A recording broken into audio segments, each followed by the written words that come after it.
Good afternoon, everyone, and on behalf of Phyllis and Terry and Casey, I want to welcome you here. I know that you have driven in or flown in from Michigan, from Pittsburgh, from the Carolinas, and I'm sorry we didn't have a better day to welcome you, but I'm glad that you're all here. I hope you've picked up a kind of an order of program from this with this very handsome man on the front here. If not, be sure you pick one up on the way out. One other thing we need to say is some of you may have signed the guest book when you came in, and that was the church's guest book log. Thank you for signing the church guest book. But another book has been placed out there, and if you could remember to sign that as well on your way out, that way the family can have record of who is here. With that, I'd like to read a little bit of some reflections I've written about Mike. There will be more pictures at the end, and there'll be more talking at the end. So even though I'm going to give, it's just 2 pages here, and you might have some comments that you would like to share, maybe a remembrance that you would like to give. There'll be opportunity for that at the end of the program. Mike Chucta was born into a Russian Orthodox family. And as such, the family and the community, because this was in Chicago, you know, where you have ethnic groups. And so his particular Russian Orthodox people were very religious in terms of celebrating church functions, church events, church holidays. And so he did come from a religious family in terms of tradition. Along with the tradition are the roles of male and female identity. And that was part of the ethnic neighborhood and neighborhood community, which maybe some of us have had parents or other family members with some of those same ideals, that there are role models for male and female, for men and women, family members. And family wanted me to bring that out, that was part of his background. Mike attended the Chicago Vocational School. Now, vocational schools back then were, I think, of more importance than they might be now. There were 1,000 students in the Chicago Vocational School, and that's where Mike attended and where he graduated from. And after graduation, it gave him access to the University of Chicago. They looked for some help, maybe some laboratory help from the vocational school. Mike was there, available for it. And he found himself involved, as you may already know, in the Manhattan Project. There were many universities that had dedicated labs to working on the atomic bomb. University of Chicago was one, and Mike would be quick to say he was one of the youngest members on the Manhattan Project. An interesting story the family tells is that they toured the museum down in Tennessee, in Oak Ridge. That was also a significant part of the development because of the power and the water sources there in Tennessee. And he went there, they were visiting, and he let it be known that he was part of the Manhattan Project. And they were so honored to have him, and he became Mr. Chucta. And Mr. Chucta was introduced to as many people as could be, that he was part of that project. And so, yes, they enjoyed the museum, but they also enjoyed the fact that Mike was able to be with his people there, people that really knew about the project, maybe more than some of us could appreciate.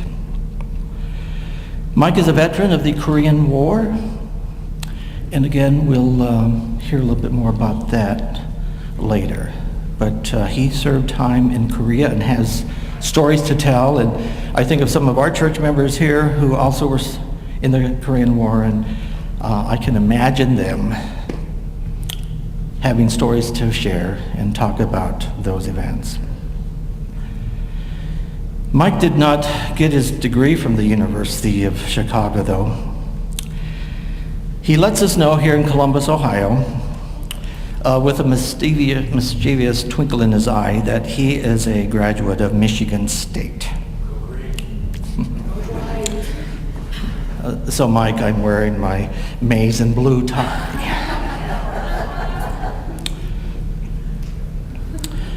But with degree in hand, he secured a job with Clark Industries, manufacturing. Very diverse group, and I don't know the status of them right now, but I certainly heard stories from Mike about Clark. And some of you that flew in to Port Columbus or any airport, maybe you were jockeyed around, your plane was, by a Clark tractor, one of those low, powerful tugs that can push an airliner out and move it out until it can get powered on its own jet force. And so he worked with the Clark Industries. Clark Equipment made these vehicles and others. Mike's official title at Clark was Product Planning Analysis. Okay, he was an engineer, so this is part of engineering. Product Planning Analysis. This role required travel, lots of travel. And he's been to every continent except Antarctica. And he could go and see a situation, understand what the need was, analyze it, bring it back to Clark, and they would try and make equipment to fit the need. He would call that looking at the big picture. He says, I go someplace and I look at the big picture, and then I bring it back to the company. Now, the family would be quick to tell you that this job assignment of looking at the big picture, this skill, this professionalism on the job didn't always stay on the job, because he could analyze you and tell you how he could fix just what you might need at this time. And I say that with good humor. I think if Mike was here, he might have an idea of how better to handle the snow or the ice or the parking situation out there, because his mind was always going in that regard. He could see the big picture. In his career, Mike designed and developed and patented 3 separate devices. And just reading about the Detroit Auto Show, I think he was ahead of his time. One of his patents that I just learned about was driving a vehicle with a single omnidirectional joystick. I think very forward thinking. I think of such an inspiration to his peers. Not one to have interest only in gears and spinning wheels, Mike designed, drafted plans for their new house. Yes, architect Mike, looking at the big picture, designed and built a house. Well, okay, he designed and built 3 houses. And his daughter Terry remembers to this day that as one of the houses was for sale, a tagline on the sale announcing the house said, all phases of engineering was considered in the design and construction of this house. BL, it makes me think that, you and he and maybe you have talked about thermal heating and thermodynamics and insulation and such. All this was involved in the houses he built. They tell me that one of the houses they had a lot and it had a big tree on it, and the tree had to be removed. So it was cut down, the wood cut into timber, and the timber cured for a couple of years in a safe place until the next house. And then the wood was used in the house, or baseboards on the house. This is the kind of looking at the big picture and not just looking at it, but thinking it through and knowing how to best use material. Well, 66 years ago, he and Phyllis Ostrom were married in East Lansing, I believe. Through those years, Mike affectionately called Phyllis, are you ready for this? Pugsy. And I know some of you were mouthing it already before I said it. That was his name. So Mike and Pugsy would have reached their 67th anniversary this coming August. Now, Phyllis had the same kind of insight and skill when it comes to looking at the big picture, but maybe in a different way than an engineering person would. She knew she wanted to eventually join and be a member of the Seventh-day Adventist Church. Her grandmother, who lived in a different state, was a Seventh-day Adventist member, and she wanted to be. Well, Mike and Phyllis did join the Seventh-day Adventist Church and became members and lived for many years in Battle Creek at a significant church in our denomination's history. Mike, although coming from a religious background, as I said, the Russian Orthodox, he knew a lot about religion, about religion's place in community, but he realized he did not have that much knowledge about the Bible. And so, with a purpose of taking some classes in religion and the Bible, the Chuctas relocated to a place near Andrews University, and there Mike did take some classes in religion. Just a few years ago, Mike and Phyllis relocated again, this time to Central Ohio. Their children, grown with a family of their own, they decided they would move, and so they came to this area. Daughter Terry was located here, and so they came to Delaware County. Having made that wise move, they transferred their membership to this very church, the Worthington Seventh-day Adventist Church. And they sat right here in a couple of these chairs in a semicircle with the pastor, and the pastor was just so excited about having them as new members. We had a special Vespers program on Sabbath afternoon, and it featured Mike and Phyllis, and talking about their various backgrounds and how they came into the church and how they were involved in the church. And after that, like I say, they were a big hit. The pastor came to me afterwards and asked if I was ever formally introduced to the Chuctas. And I said, well, 30 years ago I was. And he said, what? So that brings me to the last part of my reflection here.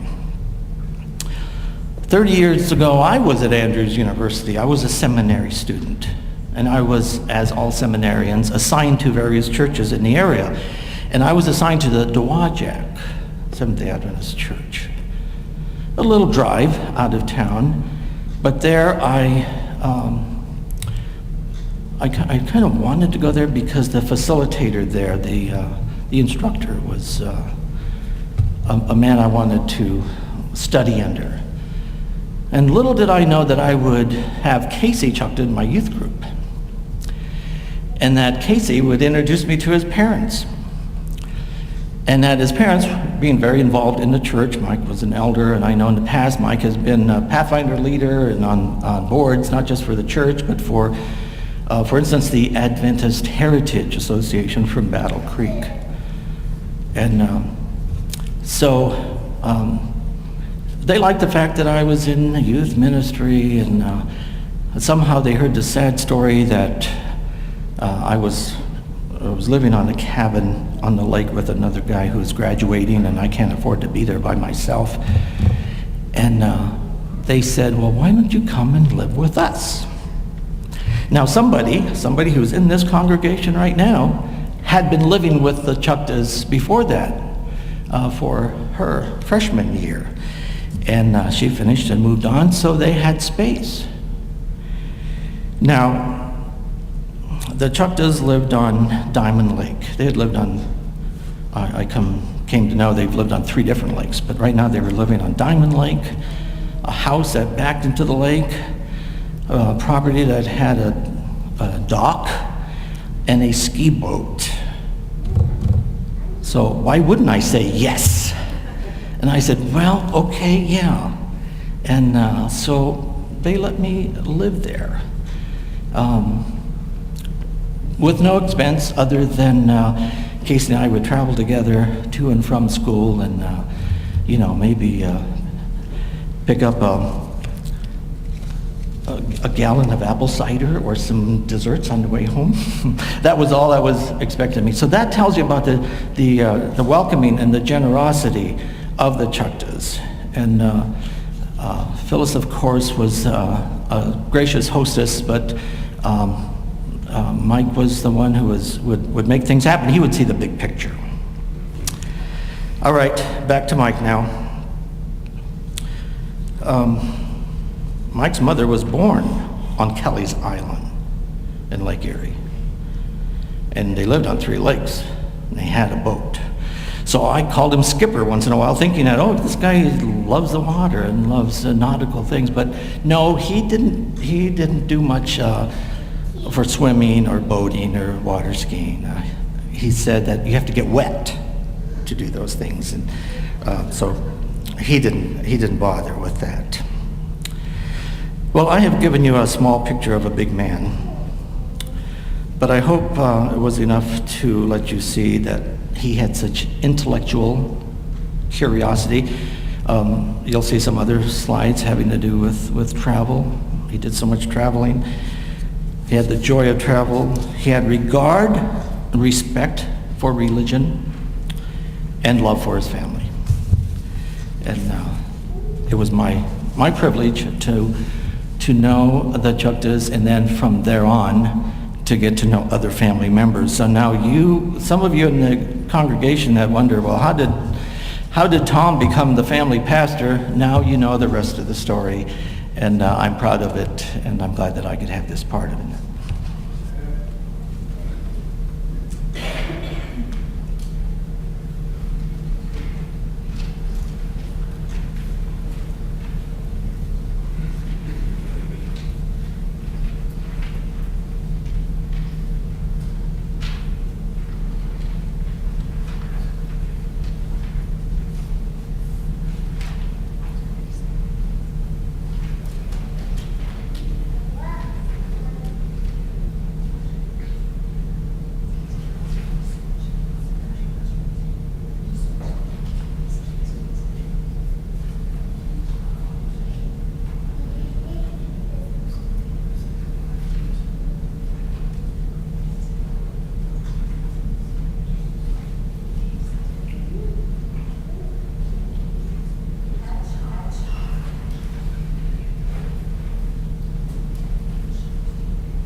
You could just give us 1 second, sorry.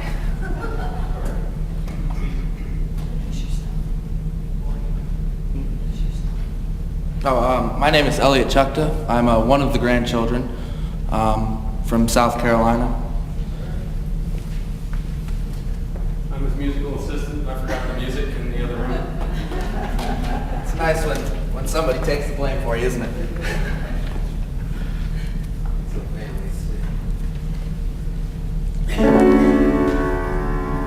A great day is coming, heaven's gates shall open wide, and all who love the Lord will enter in, and join with our loved ones who in Jesus Christ Christ have died, our eternal life together will begin. And the Lord himself will greet us. Oh, what joy will fill that day, when the smile of the proudest Father, he'll look at us to say, welcome home, children. This is the place I've prepared for you. Welcome home, children, now that your work on earth is through. Welcome home, children, you who have followed so faithfully. Welcome home, children. Welcome home, children. Here where I am, you shall always be, forever rejoicing with me. Welcome home, children. This is the place I've prepared for you. Welcome home, children, now that your work on earth is through. Welcome home, children, you who have followed so faithfully. Welcome home, children. Welcome home, children. Here where I am, you shall always be, forever rejoicing, forever rejoicing, forever rejoicing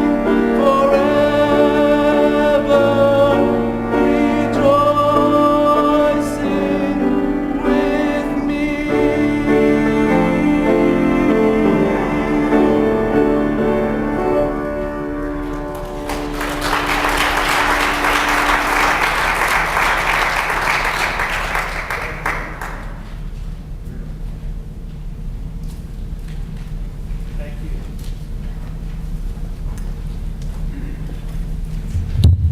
Wow, that was a great voice, doesn't he?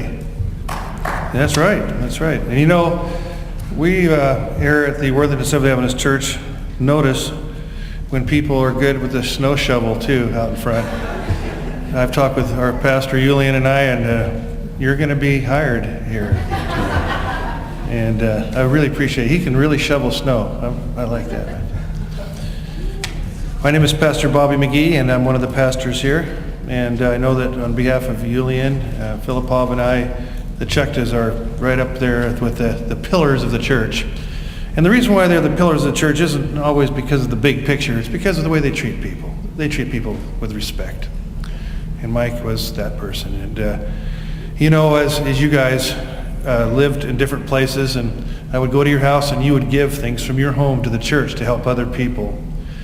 And as you invited people over to your home, and I remember those huge books Mike would have in his home. I don't know how anybody can read. You know, I read a lot of books, but boy, that guy could read books like that. Amazing. But he was very serious about his spiritual life, and so I'm honored to be able to speak on that. And you know, when you come to do a celebration of life, folks, and when you're a Seventh-day Adventist minister, I'm going to be cut to the chase and tell you that there's some people that don't appreciate the faith or the religion of their parents or of their family members. But you guys are here out of respect for Mike. It's out of respect for Mike.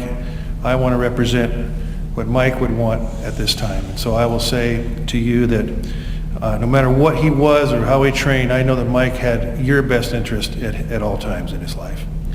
And I hope that means something to you as it means something to me. I have had an evolution of changing in my life of some of the beliefs I've had, but I've always loved God, and I've always wanted to present God to somebody in a positive way. And that's, I believe, how Mike would have it too. I shared some things with Mike, and Mike shared some things with me over the last few months, and I'm privileged to be able to say to you just in a short time that one of the texts that I shared with him, and I have to wear glasses as well in this, is the very last text of two different books of the Bible. This is really easy for you if you want to look at them later. Job chapter 42, verse 16 and 17. Okay, here we go. After this, Job lived 140 years. He saw his children and their children to the fourth generation, and so he died old and full of years. Mike had full of years. Amen? He had full of years. He loved us. When I went to his room, there were pictures of airplanes, jets. He had pictures of all kinds of things. He loved his family dearly. And you know, in the story of Job, we know that not everything happened the way that Job wanted it to happen. But at the end, he was satisfied. And I believe that Mike Chucta was satisfied. You know, a little humor, so here it comes. He loved eating that hamburger, getting him back from the he was so funny. You like those hamburgers? You go, oh man, they taste good, he said. And he made me laugh with joy and as he lived his life. And then he says, food in here, you know, it's okay, but you know, he liked his home food, and I know that the Chuctas had invited many people to their homes, me as well, and had delicious food, and I appreciated that. In his journey, in his spiritual journey, he loved to talk about a lot of things, but he liked to talk about theology too. He liked to talk about religion, and like most people, everybody has opinions. And so no matter what religion you are, you have opinions about the religion. It diversifies it. But I was able to tell you this. He enjoyed Don Scriven's class so much. Right over here in the fellowship hall, the Buller room we call it, and the garden room. He loved to talk about those things and what he's passionate about. And I think that's great. And I don't know him on the growing up, but I know, like most people, I believe he grew in his maturity, his walk, like I want to grow in my life too. And I believe that as he sat and reflected in his life, because I sat there with him with my hand in his hand many a day, and as we talked, he never said anything judgmental about any single person. He may have been in the past, but he did not do it. He was fully aware of what God had in store for his family, for him, which is eternal life, and he believed that. And I think that this text in Job, looking over his life, I'm grateful that he's able to see the artwork and be able to call. And as Terry and Phyllis and I were sitting there, he was thrilled. I know that Casey was coming too, and he held on for that, as you know. And he enjoyed seeing a pastor coming, and Julian coming, and Tom, and his friends, Robert, and even the weather is bad, but Robert and Bill, his buddies would come in and speak with him, and he enjoyed that. He enjoyed people, and he was nice to the nurses. He said some funny stuff, you guys. And he didn't have to. I didn't even know he was that funny. Maybe he just got that way, but he was cracking me up. And the nurses enjoyed him. He was positive, and he would say some things. I'll always remember that, and I'll use those lines someday as well. Another text that we went over was at the end of Daniel. I've used this once or twice in my life at cases like this, but if you want to look at Daniel, the very last verse, I think you'll remember this forever, those of you, whether you're a Bible reader or not. In Daniel chapter 12, verse number 12, it says, as for you, go your way till the end, you will rest. And then at the end of days, you will rise to receive your allotted inheritance. Isn't that great? So Mike went to sleep knowing what he believed was going to happen, and I believe that too. That when that day comes, in that great getting up morning, that you'll rise up in his lot at the end of his days. And what a great thought to have. That's a great faith to have. And those people that don't have faith, they can say whatever they would like, but Mike had built his life and his character around his family and his friends and his church family here at the Worthington Seventh Adventist Church. He was a man of faith, and he was a man of goodness, and he instills it in me as I stand here today as well. And I hope that I will be a man of faith as well to other people as Mike was to his family, and will continue to be. And as a pastor, I would like to say to this, folks, while you're here, and I see you grabbing hands, I hope that you grab hands all the time. I hope that Mike will be a reminder to you, as he is to me, that I need to call my relatives more. I need to get over on what political views they have or religious views and just stuff that and just love them for who they are. How about an amen for that? And so if there's someone who feels that maybe you're not someone who feels this way about this or this political view, get over that. It'll take away from the joy and the family time that you have. And if you have to just put up with a little bit of religion or politics, just do it. Just like you would anything else in life. If someone gives you some food that you don't like, you say, oh, yeah, that's really good. You know, they give you a gift. Oh, that's just what I wanted. Why can't we do that? Mike did that. I know he did that. His thought process on some things were so advanced to mine and others. Guy was playing in another field with his brains. The dude was smart. He was out there, the smartness, and yet he still enjoyed. Like, he didn't want to get wet, but he didn't mind having a boat and water. He just didn't want to do it himself. That shows some real class on his part. And me, I'd like to be swimming and playing out there, but he wanted to be enjoying some other thing, and I respect him. And in the case of the theology that he had, I know what attracts some people to religion, what doesn't. I believe he is the kind of pillar in Phyllis that will attract people to the fellowship. What a joy divine, right? What a fellowship, what a joy divine, leaning on the everlasting arms. Hey, I don't look at that as a weakness. I look at that as a strength. For there is a land that is fairer than day, and by faith we can see it afar. And my Father waits over the way to prepare us a dwelling place there. In the sweet by and by we shall meet on the beautiful shore. Even if someone says, I don't want to be there, guess what? I'm going to picture you'll be there anyway. So that's what you can do in your mind. That's what it can be. I don't leave people out of that. And I don't think Mike did either. That's why I like Mike. That's why I love Mike. He didn't leave people out. In church, you guys always led the way in spiritual leading. That's, one of my mottos is, it doesn't matter who you are, what education you have, I don't care what influence you think you have, you can always be the spiritual leader the minute you walk into the room. I can choose to be a spiritual leader by standing up here right now, or I can choose not to be. I choose to be. So I let God do what he can do. If there's a God, which I believe there is, I will let him, in his time, make all things beautiful, including raising Mike up in the restoration of his life and character that you know and love. Amen. And as you listen to music, that man that's saying, you are really good. And I'm sure that Mike would appreciate that. I appreciate that. And I hope that you come and we should have got him to sing today, Carolyn. We should have got him. We didn't know you were going to sing like that. We would have had you come. But, and then finally, I'd like to say this. When you look through the Bible, you have Old Testament and New Testament, and you look at, we call this the book that we go by. Everybody says they're Bible-based, and everybody says they want to believe in the Bible. But really, it's our character that proves whether we believe something or not. We can say we believe anything. I'd like to say that Mike Chucta put in practice what he believed. So whether we agreed with everything or we did, he tried to believe something. And I admire anyone who has a belief system and sticks to it. That's what I believe. And so I would like to stick to my belief system too and be consistent. And when I'm not, there'll be plenty of people to remind me. But I can tell you what Mike Chucta reminded me, that I was a good person. And I appreciated him for that. He reminded me that the things that I believe in the Bible not only could be true, but probably, in my case, I believe that them to be true. And I will read from the last bit here. It's in Revelation, and it's in chapter 22. The Lord saying, behold, I'm coming soon. Blessed is he who keeps the words of the prophecy in this book. So I, John, am the one who heard and saw these things. And when I heard them and seen them, I fell to worship the feet of the angel who had been showing them to me. I believe that Mike Chucta responded to seeing the things that he saw from the heavenlies. I believe that his heart was in the place where God could send his Spirit to lead in his life, even through the faults that all humans have, and through maybe in the disagreements or the facts that were mishandled. I believe that in his heart, and that's what God asks us to give us, not our brains. He asks us to give our hearts.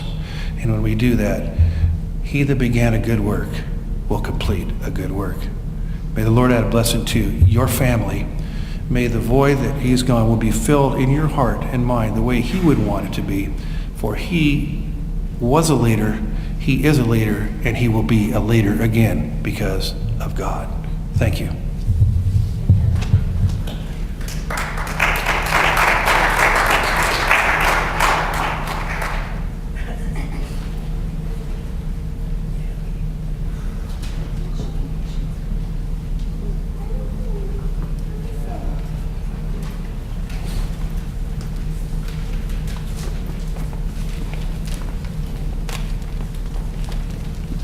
we're all just going to crowd around Elliot and lip sync while he sings for you.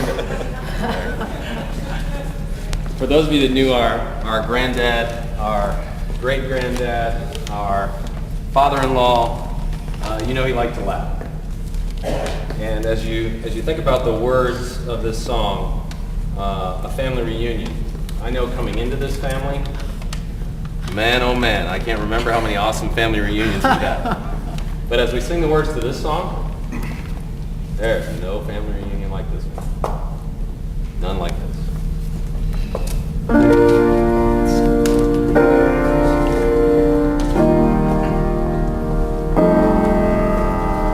There will come a day when we see Jesus. Though the troubles of this life are through, in the east we see our Savior coming, as He promised, making all things new. First we'll hear the angels' trumpet blowing, clearer, brighter as the cloud draws near. And then we'll hear sweet Jesus say, I love you. And I'm so glad that all of you are here. There comes family reunion. Jesus Christ, our brothers at the throne. Family reunion. God is come to take His children home. All of us are no separation. Someone who you love so much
Thanks for coming. I'm not on the program. It's so good to see you, Rick, and all of you. I've got a lot of learning yet to do. My dad taught me a lot of lessons, and I'm not through learning. He taught adventure through engineering, through building things, models, through the adventure of travel, through the adventure of accepting people. You heard a little bit about his background. He didn't come from a very tolerant background, and it was difficult for him. I watched him over many years get better. His mother didn't talk to Terry for pretty much disowned her because of who she married. And it was tough. It was tough on Dad. It put him in an awkward position. But he hung in there and loved his mother and loved his daughter, and it all works out. The family reunions that we have, sometimes everybody's there, sometimes. So I don't know that everybody's ever been there, but there's a nice sampling, and people come and go in families, and we always embrace and take and share good times. And I have him to thank for that. For those of you who are traveling here, you may appreciate this a little more than the locals.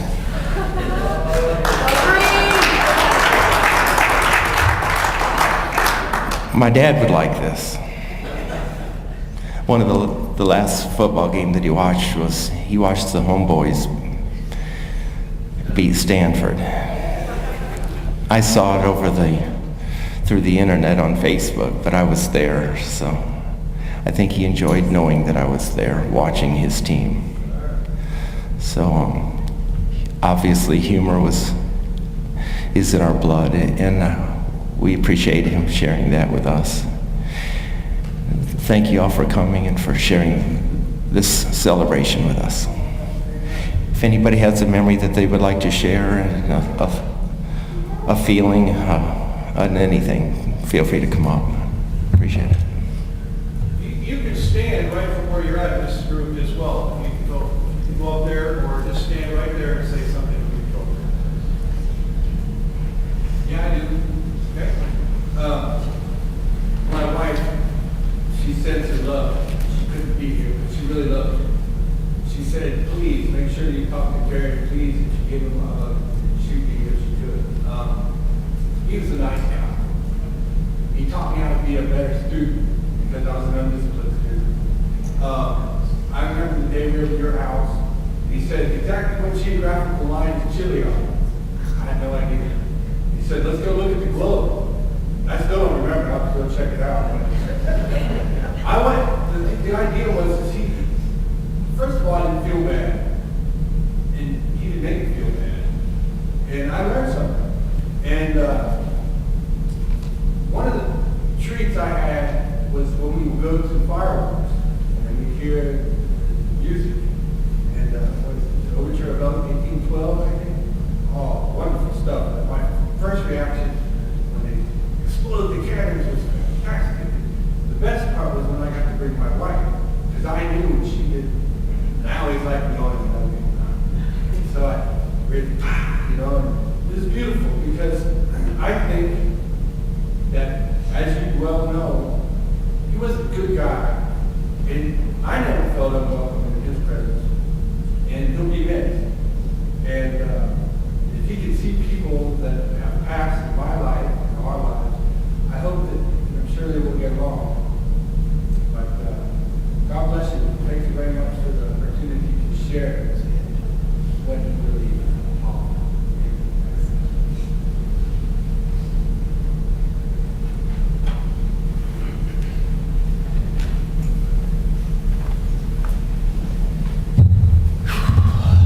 I gotta get this on tape for my mother, who will be watching later. Most of my memories involve my childhood. For those of you who don't know my family situation, I can probably say that with certainty that I'm the one person in this room who's probably spent the least amount of time with who was my grandfather. I'm sorry, my name is Eric. I'm his grandson. So a lot of my memories are associated with my childhood, and a lot of those memories are associated with the house that we had on the lake. And I don't know which lake of three it particularly was, but I always had a good time there. He taught me how to fish. A love that's not translated into my adult life, but I always enjoyed it when I was there. We would go out in the canoe, that little orange canoe. We would go out every time I was there and go fishing, or we would go with my grandma and just explore the lakes all the way to the waterfall where it was too dangerous to go further. I learned how to water ski at that lake, and it was with the encouragement of my grandfather and others. Of course, this is a family effort for child raising. But he was one of the ones that was instrumental in giving me the courage to get out there on those little white skis and Peter along the best that I could. I wish I could. I had notes and I left them behind, and I don't have a speech assistant to come bring me papers at the last minute and save me. But chopping wood, catching chipmunks in a box, watching birds feed, hummingbirds particularly on the back porch, and just all these summer activities that we used to do at the house. It was my biggest memory.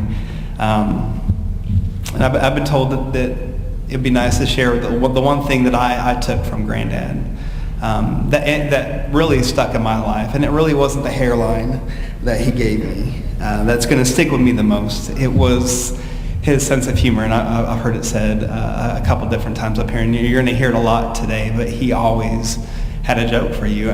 From the time that I was little, they started out goofy, and they started out juvenile, and they stayed juvenile, but they got a little bit progressive as we got older, and they got slyer over the years, and you had to kind of pick up on them from time to time to really recognize that he was making fun with you and not at you. But he always had a joke, and I think that's the one thing that's translated to me and this family as a whole. My mother has a sense of humor, the same one. I have it. It's just, I think that was his greatest gift to me. And the one thing that I'm grateful for is that even though that break is nothing that I can be thankful for, the break in my communication with this family, but when I was a child, one of the tricks he used to do is he used to take off his thumb in this manner. To this day, I still don't know how he does it, because I mean, as you can see, it's not really that realistic looking, but he made it look like he was legitimately pulling off his thumb. And as a child, you don't get it. You just think it's amazing. And so by the time I hit that break and I was no longer around to see the trick anymore, I was never able to see that trick to this day and not look at that trick and say that was fake. I know exactly that you're not pulling your thumb off. So every single time that he ever did that trick in my entire life, I always thought somewhere deep inside my brain that he was really pulling his thumb off. And I think that's a nice little special thing. So thank you for letting me share my memories with you guys.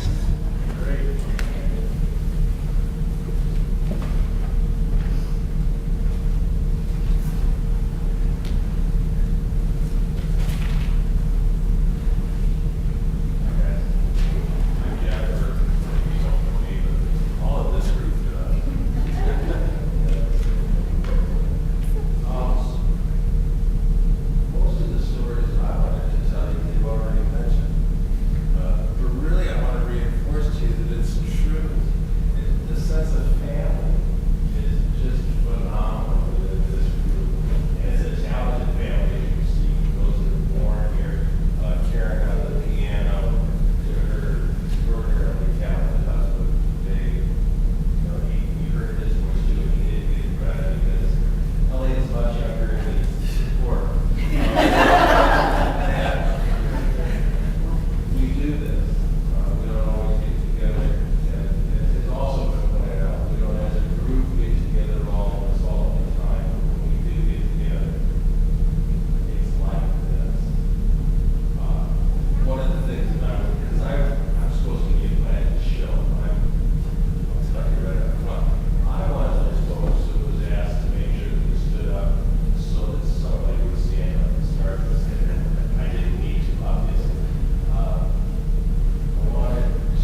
Thank you all for sharing.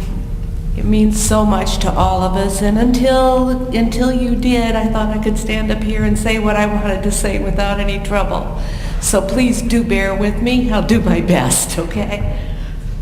Before we end this service, and by we, meaning my mom and my brother and our children, want to thank several people.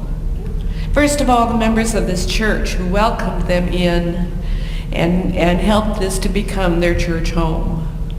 We want to thank Laura Hanley for organizing the volunteers who so generously provided a meal that we are about to enjoy, and invite you to join us in the fellowship room after this service. We also want to thank the organist, Carolyn Sowards, and our friends, Tom and Bobby, for their kind and hopeful words. We want to thank Dave, my son-in-law, for staying up until 4 o'clock this morning after a long drive from Maryland to put together the slideshow that you were about to see, and to Eric, who arrived early to help out in any way that was needed. And Dave, that's why my car is clean. I have this issue about car washes. We want to thank you, our cousins, our friends, the Swensons, and our extended family of the Woosters and the Ryans, most of them coming such great distances to be with us this afternoon.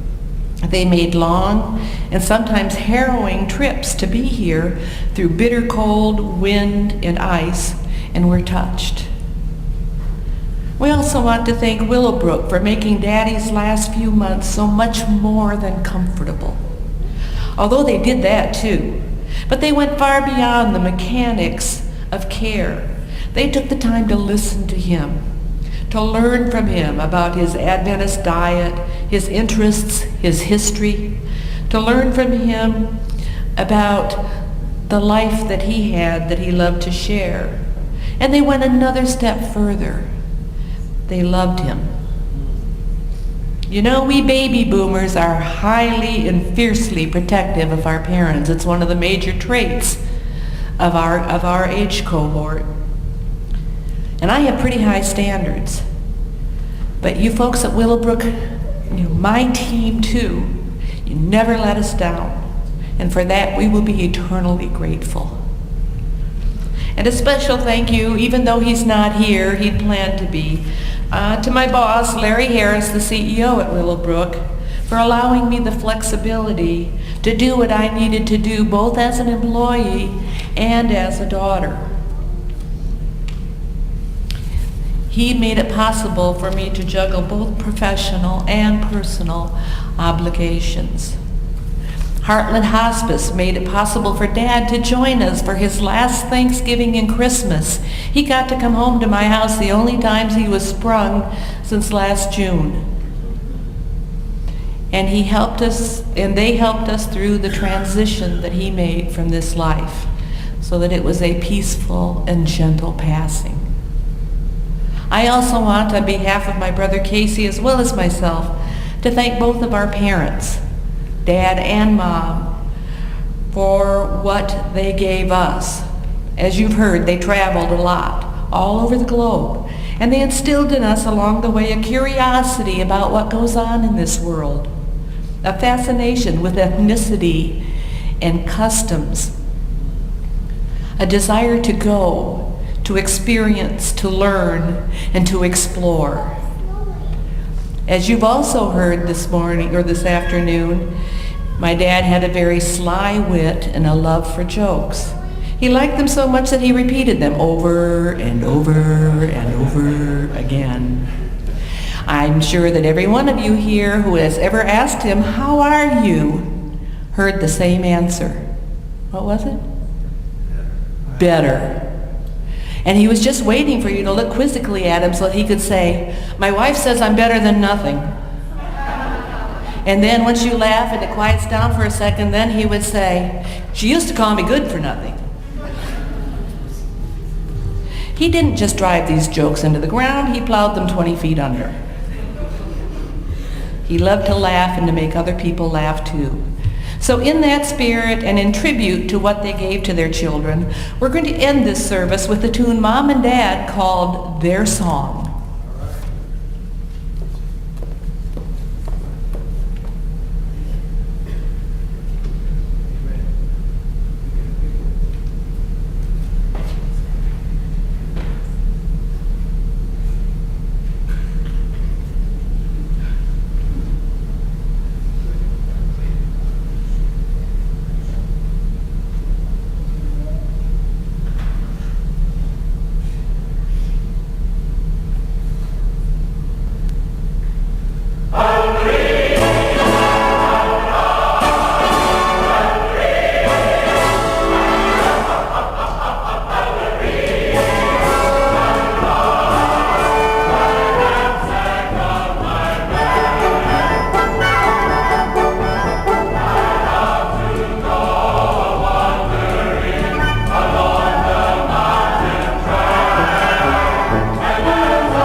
go, I love to sing, my knapsack on my back.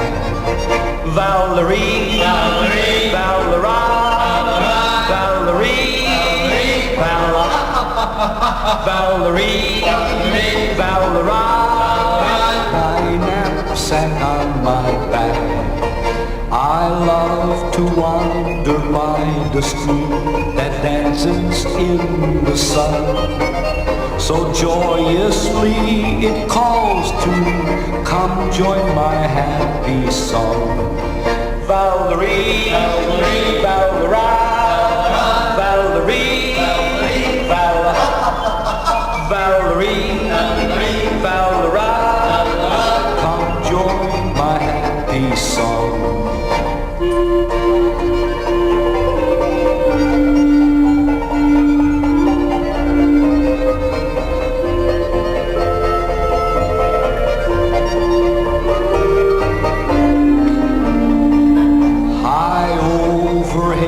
The skylarks weep, they never rest at home.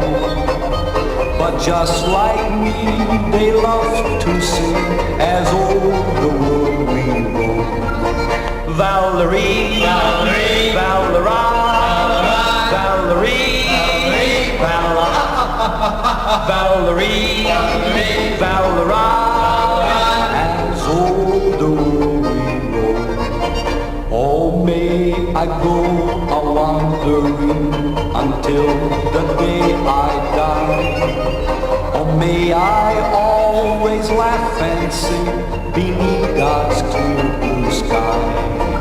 Valerie, Valerie, Valera, Valerie, Valera, Valerie, Valera, beneath God's clear blue sky.